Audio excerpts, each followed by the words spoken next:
વાત કરીશું બનાસકાંઠાની તો બનાસકાંઠામાં સમગ્ર દેશ સહિત ગુજરાતમાં છેલ્લા થોડાક દિવસથી અવિરત વરસાદ થઈ રહી છે ત્યારે બનાસકાંઠામાં ગુજરાતને અડીને આવેલા હિલ સ્ટેશન માઉન્ટ આબુમાં વરસાદી વાતાવરણ સક્રિય થતા મનમોહક દ્રશ્યો સામે આવ્યા છે। માઉન્ટ આબુમાં ધીમી ધારે વરસાદ શરૂ થયો છે જેના કારણે વરસાદી વાતાવરણ વચ્ચે ઝરણાઓ જીવિત બન્યા છે। છેલ્લા 3-4 દિવસથી વરસાદ નોંધાતા માઉન્ટ આબુનું નક્કી સરોવર ઓવરફ્લો થયું છે। હિલ સ્ટેશન પર આ વરસાદી વાતાવરણ સક્રિય થતા વિસ્તારમાં ઘાટ ધુમ્મસ જોવા મળી રહ્યું છે। વરસાદી વાતાવરણ અને ધુમ્મસના કારણે આબુમાં મનમોહક દ્રશ્યો સર્જાયા હતા જે જોવા પ્રવાસીઓ મોટા પ્રમાણમાં આવી રહ્યા છે।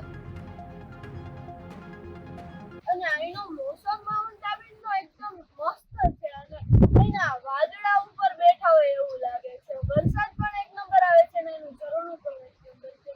તો હવે હે ને અમારે તો વિલિંગન ડેમ સલગાવી હોય કે જુનાગઢ ઈ બાજુ તો બહુ વરસાદ હોય અને અહીંયા તો મજા આવે છે। એવી મજા આવે કે વાત પૂછો, જન્નતમાં બેઠા હોય એવું લાગે। ચોક્કસથી હું આપને કહી દઉં કે જે ગુજરાત રાજસ્થાનની સરહદે આવેલું હિલ સ્ટેશન માઉન્ટ આબુ અને માઉન્ટ આબુમાં છેલ્લા પાછલા કેટલાય દિવસોથી જે વરસાદી માહોલ સક્રિય થયો છે અને આ વરસાદના પગલે કહી શકાય કે જે માઉન્ટ આબુના જે ઝરણા છે તે ફરી એકવાર જીવિત બન્યા છે। સાથે જ કહી શકાય કે મોટી સંખ્યામાં પર્યટકોની ભીડ છે અને આપ જે અહીંનું મોસમ જોઈ રહ્યા છો કહી શકાય કે જે છેલ્લા કેટલાય સમયથી જે વરસાદી વાતાવરણ સક્રિય બન્યું છે અને વરસાદના પગલે એકાએક જે કહી શકાય કે વાતાવરણમાં પણ ધૂંધ પ્રસરી છે અને સાથે જ જે અહીંની જે નક્કી લેક છે તે નક્કી લેક પણ ક્યાંક ને ક્યાંક ઓવરફ્લો થયેલી જોવા મળી રહી છે।